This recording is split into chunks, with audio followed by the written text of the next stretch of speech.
Good evening, dreamers. Tonight we unravel a tale of longing, ambition, and the dangerous allure of quick solutions. Meet Chell, a woman who spent her life chasing success, only to find herself yearning for something she can't seem to grasp. When a strange medication promises to fulfill her deepest lifelong desire, she leaps at the chance. But, as we all know, miracles often come with a price, and some are far too steep to pay. Each week, we dive into new themes of darkness, obsession, and the surreal. Don't forget to like, subscribe, and share your own story ideas in the comments below.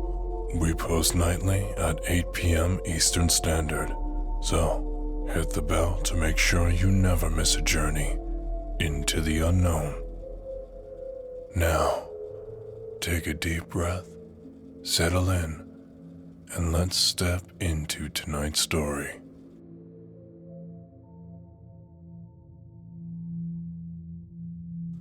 My sister calls me her kid's favorite why not. It's not a compliment. Sure, I love spoiling them. Chocolate when they shouldn't have it, the latest gadgets for their birthdays. But it's hard not to see the subtext. I'm the aunt who has time because there's nothing else in her life. No husband, no kids, no PTA meetings. Just work. It wasn't always supposed to be this way. I had plans once. I wasn't going to be some lonely workaholic.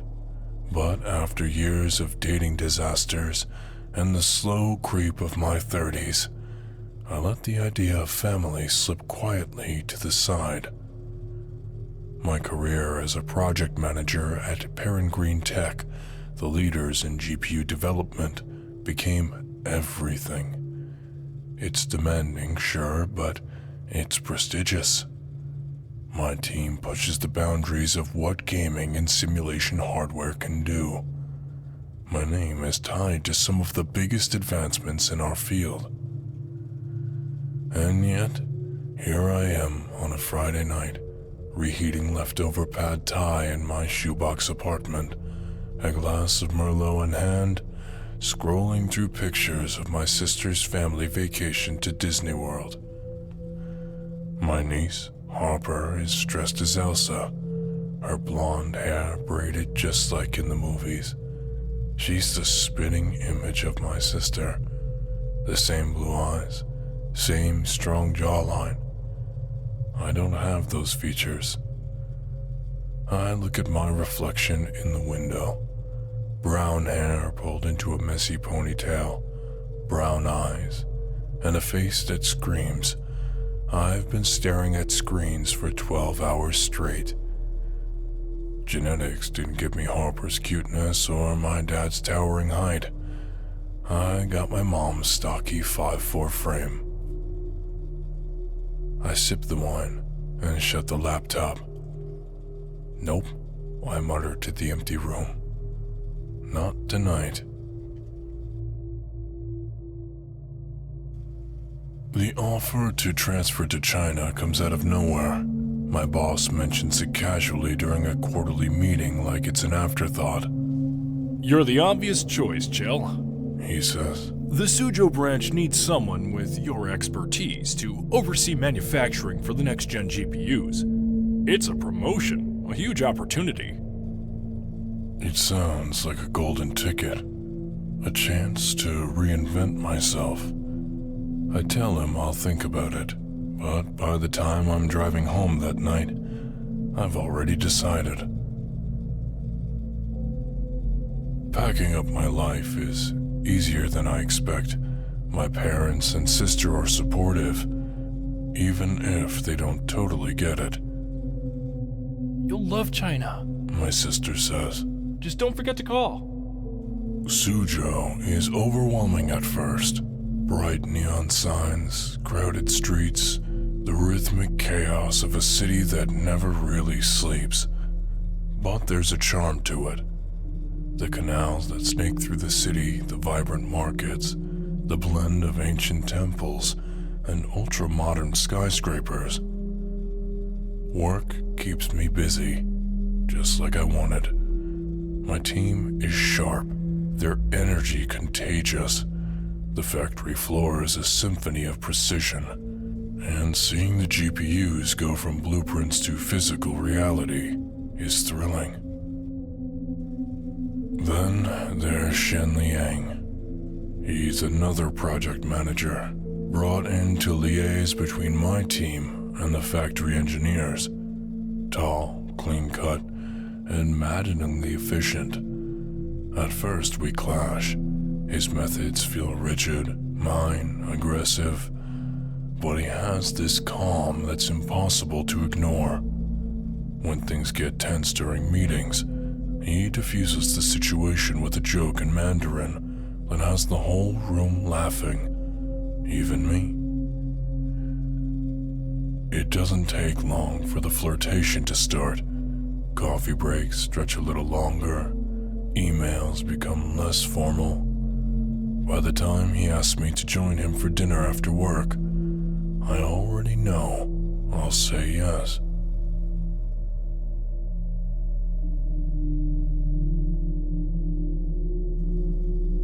The wedding is small, intimate. My parents fly out, and so do my sister and her family. Shen's parents host a reception at a stunning tea house overlooking a garden. Red lanterns hang from the trees, and the air smells of jasmine and roasted duck. I look at Shen across the table during dinner, his head thrown back in laughter at something my dad just said. He looks so happy, so sure of himself. I can't help but think, maybe this is it. Maybe I've found my place.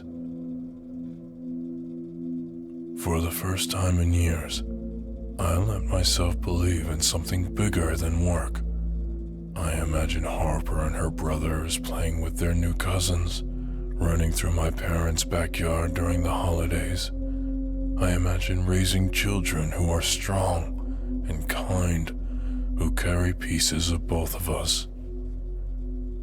I have no idea how hard it will be.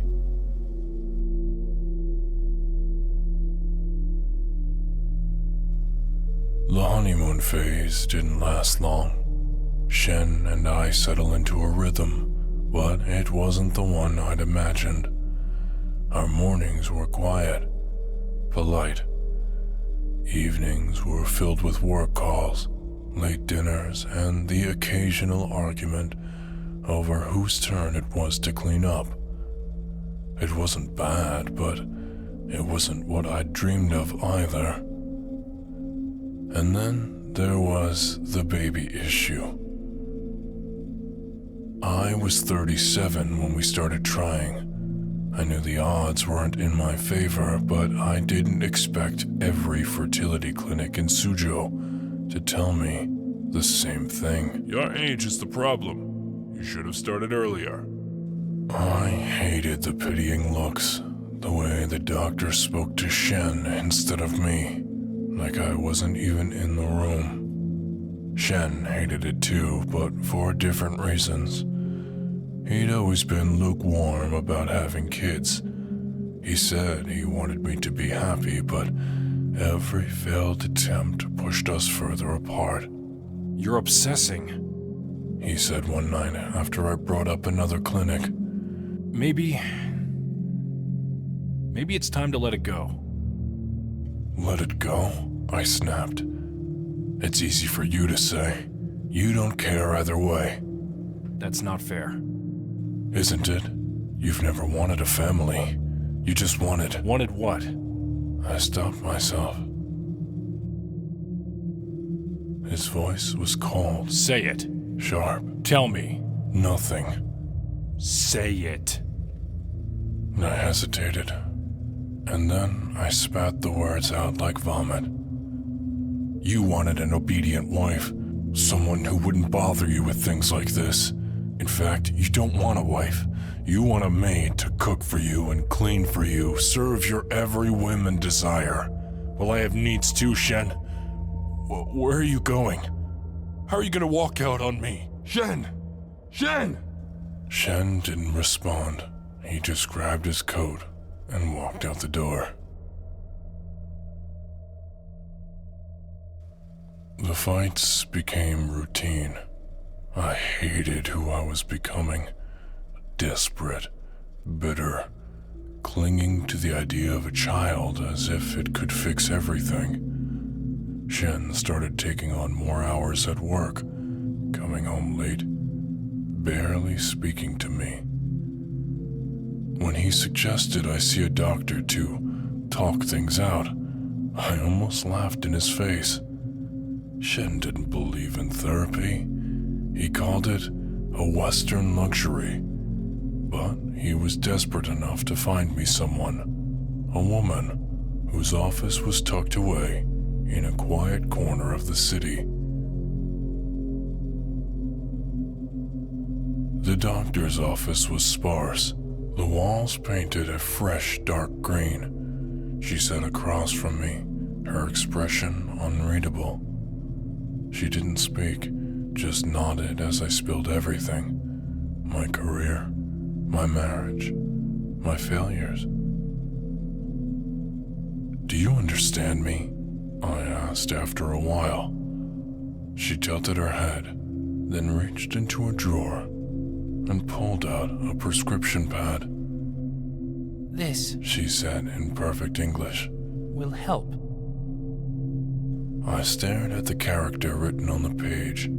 It appeared like 3 worms sitting atop a pillar. What is it? An ancient remedy, a fertility tonic. Very powerful. She spoke softly, almost in a whisper. Yet it felt rehearsed, like she'd been waiting for this moment. I hesitated, but the desperation in me was louder than the warning bells in my head. Where do I get it? She scribbled an address on a piece of paper and slid it across the desk. The address led me to a laundromat in a narrow alley. The fluorescent lights flickered, casting eerie shadows on the rows of machines. I felt I was in the wrong place, but when I saw an old man who stood behind the counter, his face withered and expressionless, I handed him the note. He nodded and disappeared into a back room. When he returned, he held a small wooden box. Inside was a vial with the same Chinese character written on the front. How much? I asked. He waved me off, gesturing for me to take it and go. That night, I sat at the kitchen table, the vial right in front of me. Shen was still at work. The house was silent, the air thick with tension. I held the vial up to the light. The liquid inside seemed to shimmer, almost alive. This was it, my last chance. I opened the vial and drank.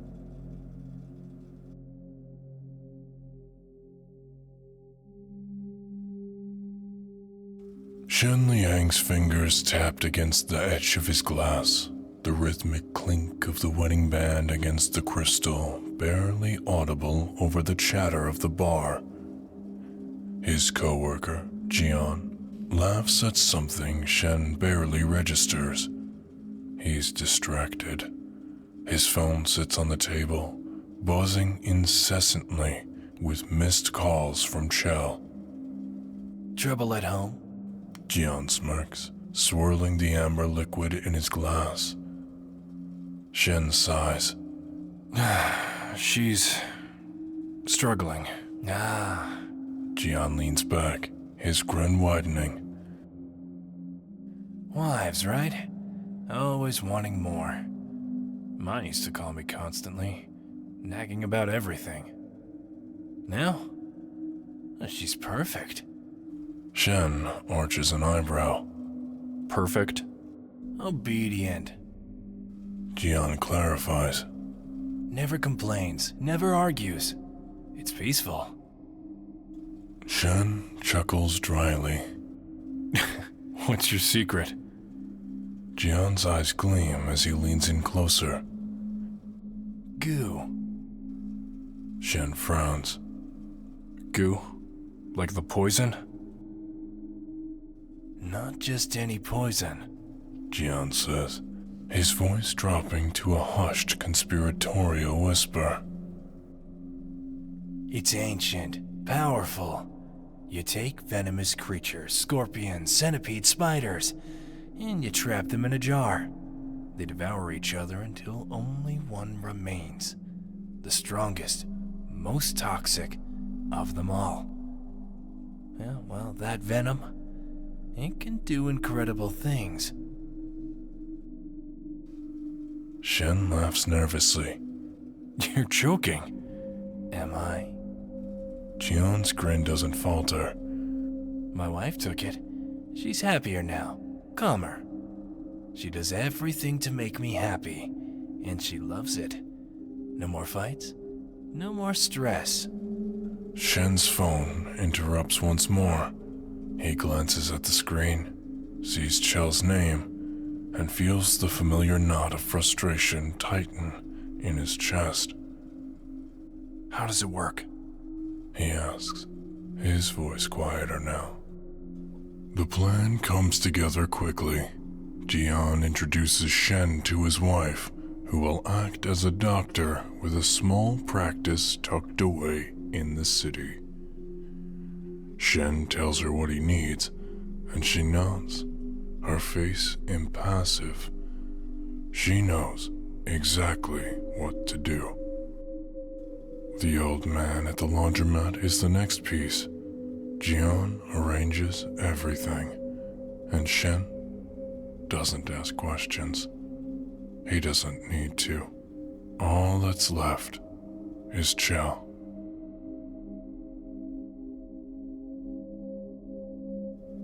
Shen steps through the front door, the smell of roasted duck filling the air. The house is spotless, the table set with precision, candles flickering, silverware gleaming.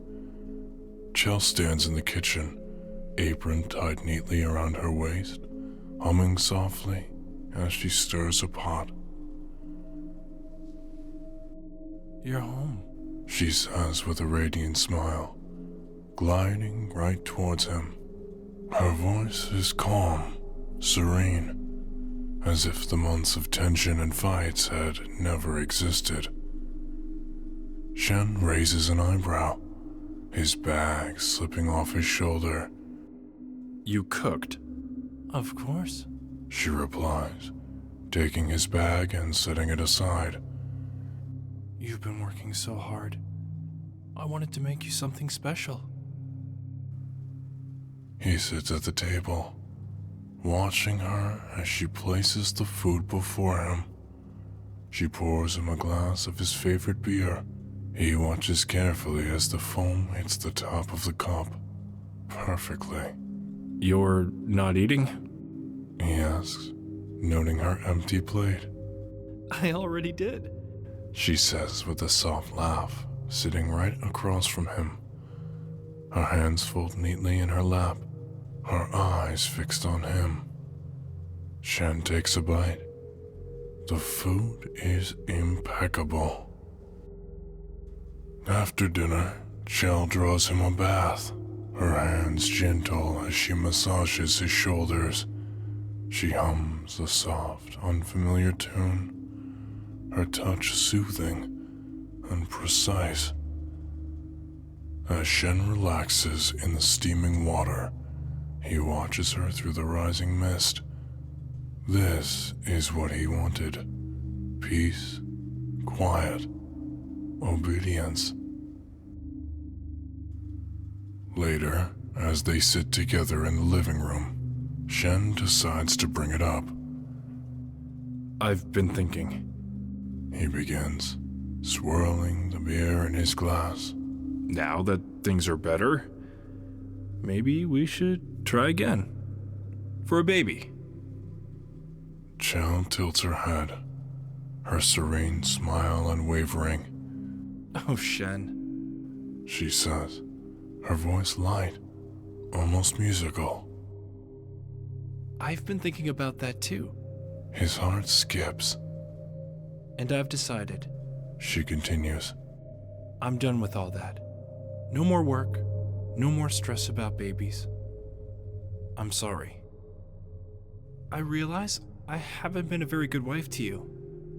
I was irrational, I was angry, and you did everything for me. You deserve the world, and I'm going to give it to you. Shen's brow furrows. What do you mean?